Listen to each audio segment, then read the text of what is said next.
Today we're going to talk a little bit about the essentials for the Kangaroo feeding tube with IRIS technology, what the components are, how to connect those components so you're best prepared in a scenario to demonstrate the product.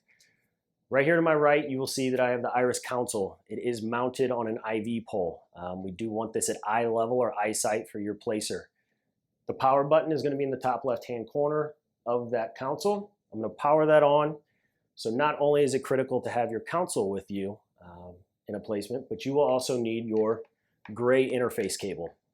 This is essential. It connects your console to your feeding tube itself. This is essentially what powers the feeding tube.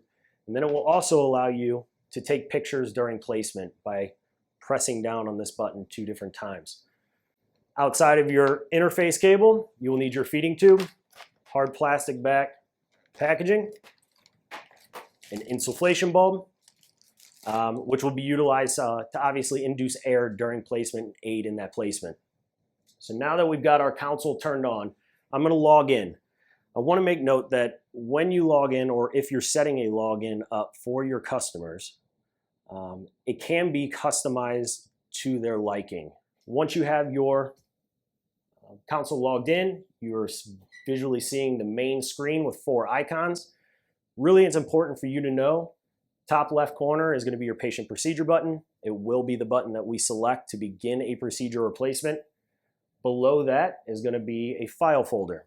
If we do take any images during a placement, we will be able to review those images post-insertion by going into the file folders, finding the patient that we just utilized the feeding tube on, and then viewing the images from there. Below that, your bottom 2 icons, one is a settings.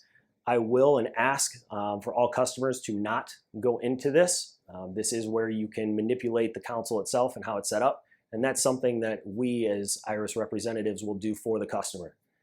Lastly, you'll see your logout button. Simply, you hit that button, it goes back to the main screen where you have to log back in. It's important to note that the IRIS console is not an iPad. So when you go to keystroke individual keys, you have to be deliberate in pressing down those buttons. It's also made for clinicians to utilize during or wearing gloves, okay? So it's not as sensitive, something for you to make note of. When you go set up your console and your interface cable, it will plug in to the top left side. I'm gonna turn this here so you can see, to the console. Does not take a lot of effort to insert that, so just be careful. Once you've connected to the console, you will be then ready to connect to your feeding tube. Feeding tube, easiest way for me to remember is interface cable tether, faces the tether on the feeding tube port itself. Connect. You will see your light come on.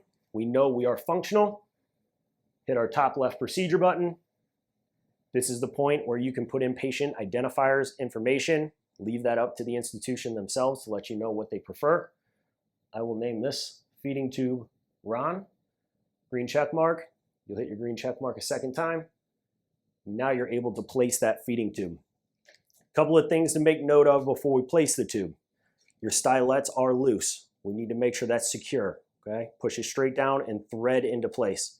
We want to make sure that that's secure before placement for optimal use. Lastly, your insufflation bulb. It will connect to your med port of the feeding tube itself.